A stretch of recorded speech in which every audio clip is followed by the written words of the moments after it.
서울대 건설환경공학부 1학년 정원석. 그는 친구들을 만나려면 대체로 이곳에 들른다. 지금 카메라 있다고 착하고. 원석이 또한 이들과 같이 예전 중고등학교 시절 열심히 이곳을 드나들었다. 얘네들은 지금 저가 중고등학교 시절에 같이 많이 어울렸던 친구들입니다. 친구들은 원석이의 변화가 고등학교에 들어가면서부터 시작됐다고 말한다.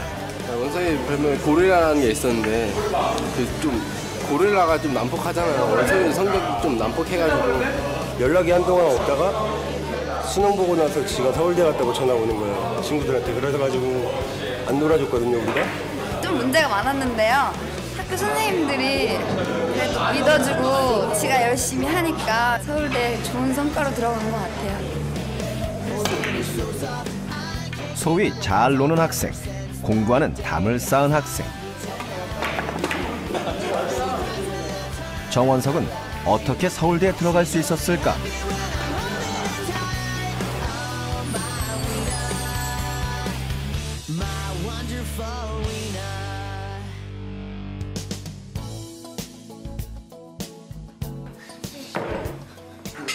대학에 들어간 뒤 원석이는 가족들과 저녁 식사를 함께하는 일이 부쩍 늘었다.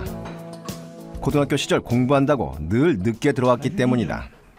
그러나 가족들은 지금도 그가 서울대에 입학했다는 사실이 기적 같다. 집을 한번 나가야 할 수 있어? 단 한 번도 생각해보지 못했던 일. 아니, 아예 대학 진학 자체를 포기했었기에 더욱 놀라운 성과였다. 엄마를 힘들게 했어요. 되게 많이. 그래갖고 많이. 학교에, 그러니까 중학교에서도 제가 불려도 가봤고 학부형 오시라 그래서 가보기도 했는데 그때 정말 너무 많이 속상했어요, 정말. 원석이가 어렸을 때 어머니는 참 기대가 컸다. 넉넉지 못한 형편임에도 불구하고 초등학교 시절 영국 유학을 보낼 정도였다. 영국 유학 시절 원석이는 비교적 적응을 잘하는 아이였다. 영어도 금세 배웠고 성적도 나쁘지 않았다. 그러나 유학 생활은 길지 못했고 국내 중학교에 진학하면서 방황은 시작됐다. 어려운 그것 좀 어렵다 해서 다시 한국에 가서 교육을 시키다 보니까 우리나라 같이 이렇게 공부를 그냥 오랜 시간에 많은 과목을 이렇게 배우는 게 지한테 너무 힘들었던 것 같아요. 그러다 보니까 방황을 했던 것 같아요.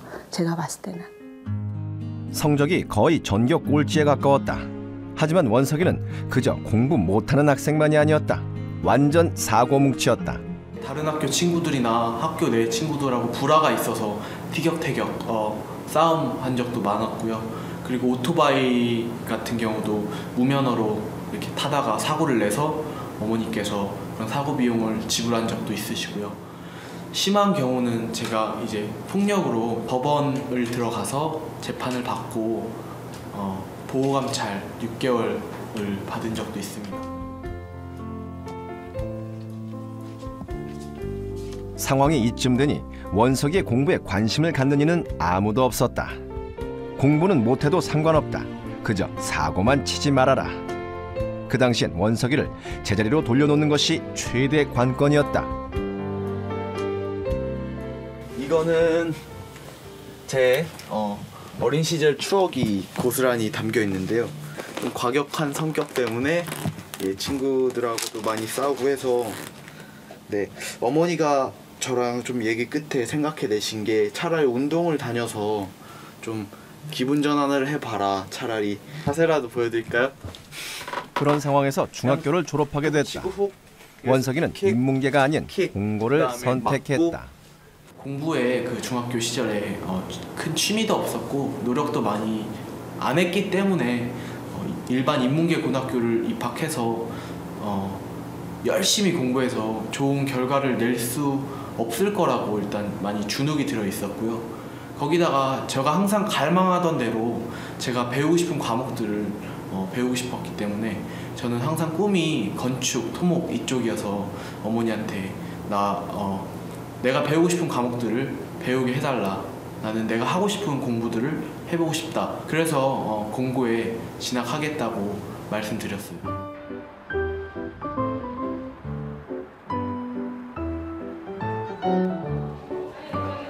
오랜만이네. 공고에 진학한 뒤 처음부터 대학 진학을 준비했던 것은 아니다. 1학년 때 원석이는 그냥 평범한 보통의 공고생이었다. 다만 차이가 있다면 원석이는 수업 시간만큼은 집중하고자 했다. 그러나 사실상 그건 참 어려운 일이었다. 그 당시 원석이네 반은 전혀 공부할 분위기가 아니었다. 처음에 제가 학교에 입학했을 때는 제가 공부를 좀 해보려고 노력을 했는데 일단 수업 분위기 자체가 조용하고 이런 침착한 분위기가 아니었고 또한 친구들, 학생들도 좀 많이 도를 지나치는 행동을 하기도 했고 좀 공격적이기도 했고요. 그리고 좀 이렇게 부드럽지 않은 면도 있었어요. 학교 수업은 주로 전공 과목에 맞춰져 있다. 수능에 필요한 과목을 공부하는 것은 아니다. 그러나 친구들은 전공조차도 관심이 없었다. 1학년이 끝날 무렵 원석이는 뭔가 결단하지 않으면 안 된다는 판단이 섰다. 처음엔 협박이었다. 그 다음엔 부탁했다. 제발 수업 시간에 떠들지 말자고.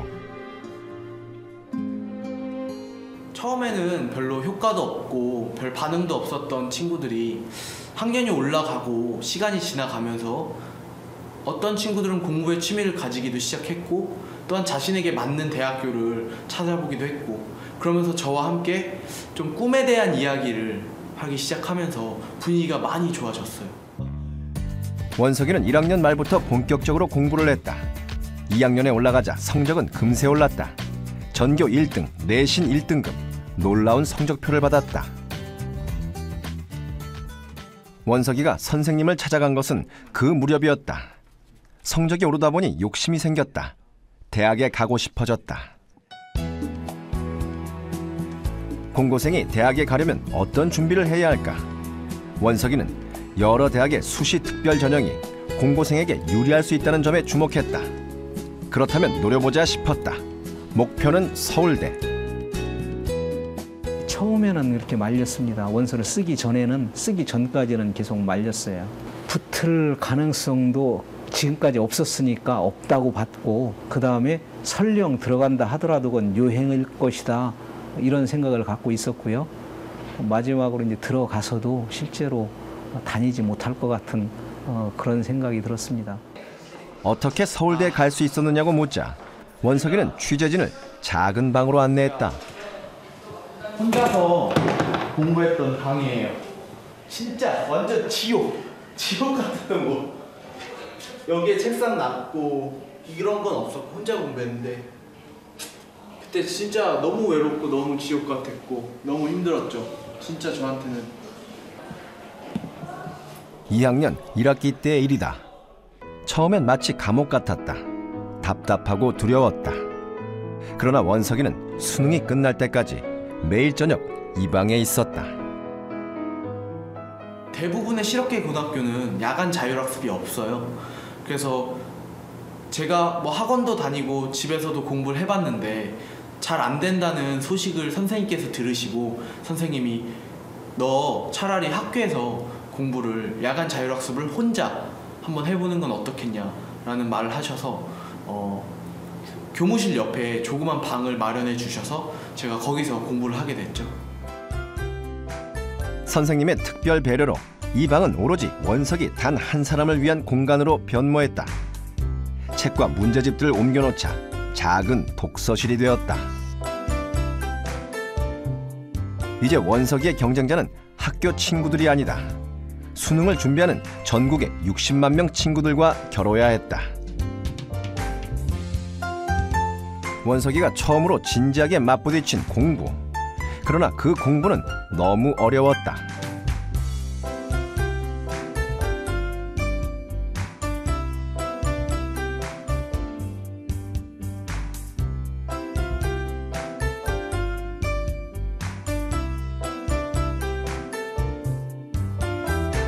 매일매일 이곳에서 원석이는 그냥 졸았다.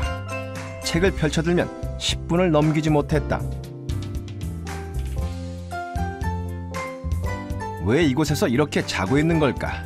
끊임없이 괴로웠지만 이 방을 나가지는 않았다. 전 공부보다는 노는 거에 더 이제 관심을 가졌던 아이다 보니까 이제 제가 좋아하는 걸 하다 보면 싫어하거나 또는 못하는 거 안 하려고 그러잖아요. 그러니까 나가지 말자는 생각으로 그냥 버틴 거죠. 원석이가 방을 나갈 수 없었던 또 하나의 이유는 바로 선생님이었다. 커피가 필요하다 하면 아예 커피 포트를 갖다 주고 밥까지 해주는 선생님의 믿음을 저버릴 수가 없었다.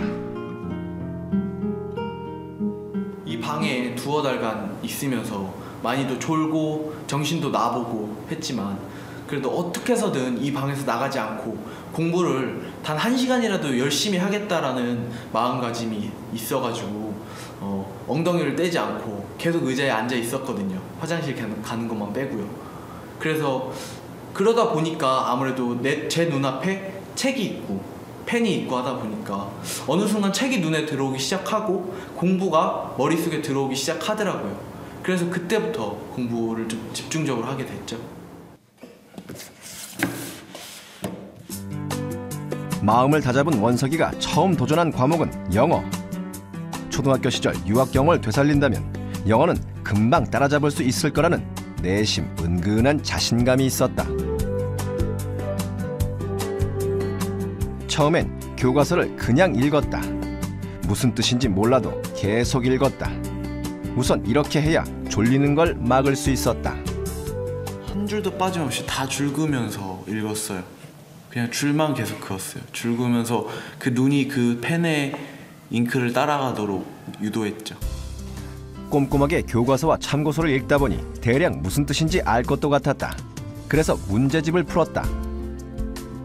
하지만 결과는 참담했다. 20%도 맞추지 못했다. 왜 이럴까? 고민 끝에 모르는 단어를 한번 체크해봤다. 의외로 상당히 많았다. 대충 다 안다고 생각했는데 사실은 제대로 아는 게 거의 없었다. 제일 막히는 게 첫 번째로는 단어였어요. 제가 어휘력이 부족해서 수능 외국어 영역에선 상당히 어려운 단어들이 많이 나오더라고요. 보통 일상생활에 쓰이지 않는 단어들도 많이 나오고요. 그래서 저에겐 그런 것들을 좀 숙지하는 게 가장 힘든 점이었어요. 기초가 부족할 땐 처음으로 돌아가는 수밖에 없다. 원석이는 초등학생, 중학생들이 주로 보는 단어책을 가져다 외우기 시작했다. 쉽고 재미있는 책, 그것이 참고서와 단어책을 고르는 기준이었다. 이 책은 제가 봤던 영어 단어책 중에 제가 아마 초반기에 샀던 책인데요. 단어 공부를 하다가 여러 가지 단어장을 사봤는데 대부분의 단어장이 되게 딱딱하고 읽기 부담스럽고 이제 외우기 힘든 경우가 있어서 처음에 한번 쉽게 재미있게 시작해보자는 생각으로 이제 그림도 있고 친절한 설명도 있고 재미있는 예시를 들어놓은 그런 단어책들을 찾기 시작했죠. 원석이의 공부 방법은 아주 간단하다. 단어책에 적혀있는 그대로 노트에 옮겨 적었다. 접두사나 접미사, 동사, 형용사 변형, 발음, 어원까지 단어를 정리하는 방법은 여러 가지가 있지만 원석이는 그런 걸 따져볼 형편이 아니었다. 책 순서에 따라 적고 무조건 외웠다. 처음엔 눈으로 외웠다. convert. 그런데 집중력이 자꾸 떨어졌다. 그래서 이번엔 소리 내서 외웠다. 이때 원석이가 가장 중요하게 여긴 것은 자기 손으로 단어를 직접 옮겨 쓴 노트였다. 처음에 되게 이런 책들을 그냥 읽는 게 되게 전 불편했거든요.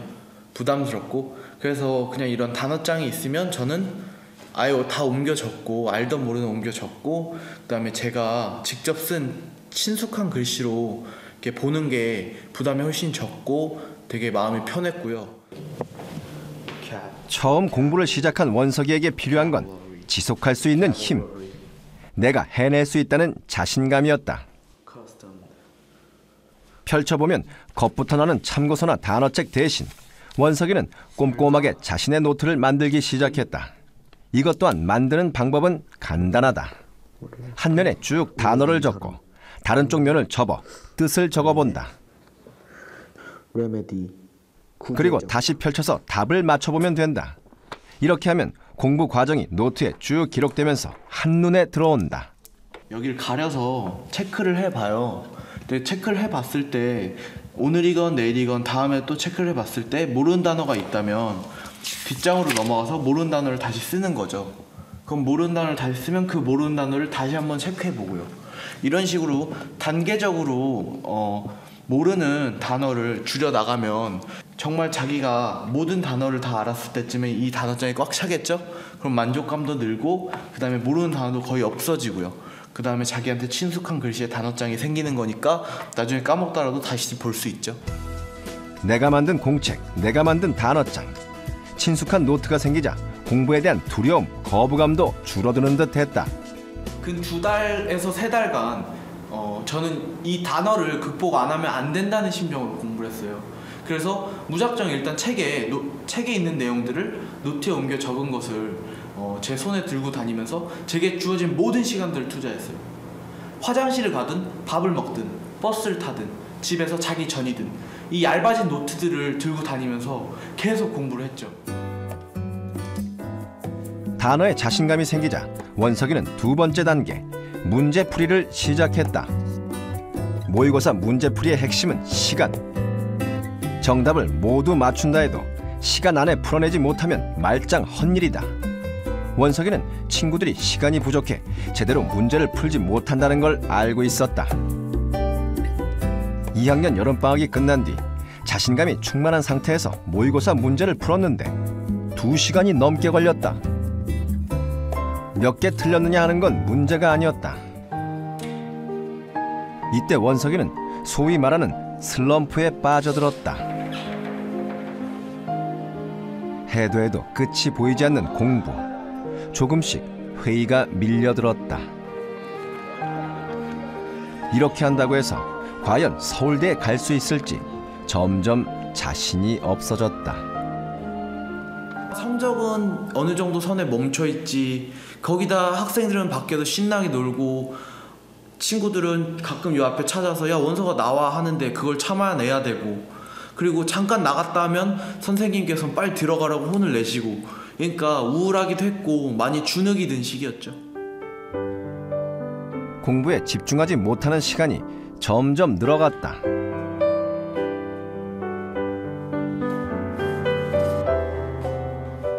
그런데 원석이는 그 순간에도 이 방을 나가지 않았다. 고민을 해도 축구를 해도 이 방에서 했다. 그러던 어느 날 원석이는 다시 책상으로 돌아왔다. 저에게 달리 방법은 없었는데 일단 첫 번째로 마음가짐을 더 강하게 먹었어요. 잘 안 되고 성적이 안 오른다고 슬퍼하고 짜증나고 답답해하는 게 아니라 내가 한번 해보겠다고 마음먹고 여기까지 달려왔는데 여기서 쓰러지고 여기서 포기한다면 나는 뭐가 되나, 결국 나는 이도저도 아닌 아무것도 아닌 아이가 된다라고 생각을 하면서 이왕 한 김에 진짜 죽는 한이 있어도 한번 해보자라는 생각을 했죠. 문제는 자신감이었다. 원석이는 우연히 어릴 때 읽었던 영어 소설책을 다시 집어들었는데 술술 해석이 된다. 그동안의 노력으로 여기까지 왔다. 그렇다면 다시 도전해볼 가치가 있다. 보이지 않지만 분명 실력은 잘하고 있었다. 원석이는 닥치는 대로 영어 모의고사 문제를 풀었다. 더 이상 머뭇거릴 시간이 없었다. 거진 하루에 최소한 100문제 이상 풀었던 것 같아요. 즉 모의고사 읽기만, 독해만 3회분 정도죠. 그게 최소한에 푸는 문제였고 그렇게 쭉 계속 달려갔어요. 긴장하고 집중해서 문제를 풀자 속도는 점점 빨라졌다. 원석이가 영어에 올인했던 것은 대학 전형에서 실업계 전공 한 과목과 언어, 수리, 외국어 3과목 중 한 과목은 수능에서 2등급 이상을 받아야 했기 때문이다. 원석이는 영어에 승부를 걸었다. 고3으로 올라갔을 때 원석이는 수능 1등급을 노릴 수 있을 정도로 실력이 향상돼 있었다. 집 앞에 그 도서관이 하나가 있었거든요. 그 아파트 도서관을 다니겠다고 엄마한테 얘기를 하더라고요. 그걸 보고서 얘가 저게 진짜로 하는 얘기인가, 아니 진심에서 나오는 얘기인가, 아니면 진짜 놀려고, 아직 정신을 못 차리고 좀 놀려고 하는 건가 의구심이 많이 들었어요. 확인 전화를 제가 되게 많이 했어요. 어디야? 맨날 전화해갖고 어디야? 그럼 도서관이래요. 그럼 나와서 손 흔들어. 그럼 진짜 손 나와서 이렇게 손을 흔들었거든요, 원석이가. 아, 그런 거 보면서 아, 얘가 좀 철이 들어가나? 좀 애가 좀 이제 정신을 좀 차린 것 같은데, 많이 그렇게 좀 느낀 것 같아요. 성적도 좀 오르다 보니까 예전에는 저를 그냥 공부를 별로 안 하는 아이라고 생각했던 사람들이 제 성적을 보고 인정도 해주고, 그리고 때때로 좋은 말도 많이 해주더라고요. 그래가지고 그걸 보면서 아, 나도 노력하면 이렇게 인정받을 수 있구나, 사람들이 나 이렇게 인정해주고 나도 이거에 맞춰서 공부를 하면 나중에 더 인정받지 않을까라는 생각에 공부에 푹 빠지게 됐죠. 고3 내내 원석이는 홀로 수능을 준비하며 일반 인문계 학생들처럼 지독하게 공부했다. 그리고 처음 목표했던 대로 서울대에 도전했다. 공고생으로 그 사례를 찾아보기 힘든 그 일을 원석이가 해냈다. 믿겨지지도 않죠. 정말 선생님들도 믿지도 않았어요. 내가 그래도 저런 제자를 하나 뒀구나 하는 그 뿌듯한 마음, 내 자식이 합격한 것처럼 이렇게 기뻤습니다. 이거 말로 표현을 못했어요. 정말 실감이 안 나고 그때 생각만 하면 아직까지 잠이 안 올 정도로 그렇게 행복했어요. 정말 잊을 수가 없어요. 진짜 100억을 준다 해도 그 종이짝 한 장은 안 버릴 거예요. 합격증 그 한 장.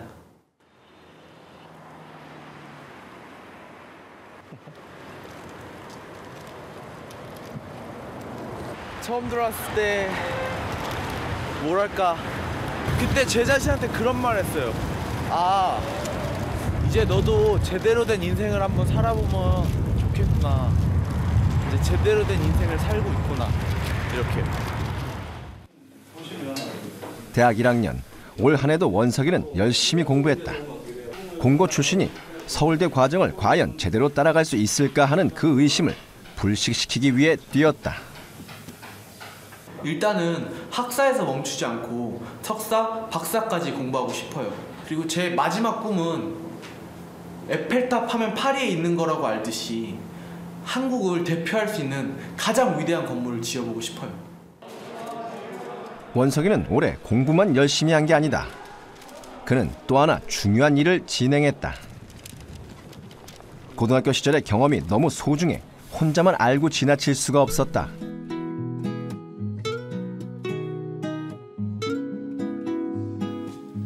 올 한 해 원석이는 학교 후배들의 공부를 돌봐줬다. 이 후배들은 수시에 합격하고 수능을 기다리고 있다. 수시는 붙었잖아. 네. 너 상기대 붙었고 동국대하고 동국대 1차 발표 언제나 2차? 11월 9일 날. 11월 9일 날? 네. 까꿀로 했어요. 기억이 뭐야 지금? 공고생이라고 대학 진학이 불가능한 것은 아니다. 결국 대학에 가느냐 못 가느냐 하는 것은 누가 얼마나 열심히 공부했느냐 그 점에 달려있다. 원석이는 공부뿐 아니라 일일이 생활지도까지 하면서 후배들을 도왔다. 네. 또 여러 가지 생각해 본다 해도 10콤마 마이너스 90. 그는 공고생 중에 더 많은 대학 진학자가 나오길 원한다. 서울대 도전자가 또 나타나길 바란다. 행동이 없는 계획은 단지 기분 좋은 낙서일 뿐이고, 노력이 없는 요령은 결국 결과가 없는 행동일 뿐이에요. 한마디로 가장 첫 번째로 와야 될 것, 가장 중요한 건 노력과 시간 투자라는 거죠. 시간은 배신하지 않는다는 말이 있잖아요. 우리는 하면 된다는 말을 알고 있다. 원석이는 그 말이 아직 유효함을 입증해 보여줬다. 누구나 그 신화의 주인공이 될 수 있음을 말이다.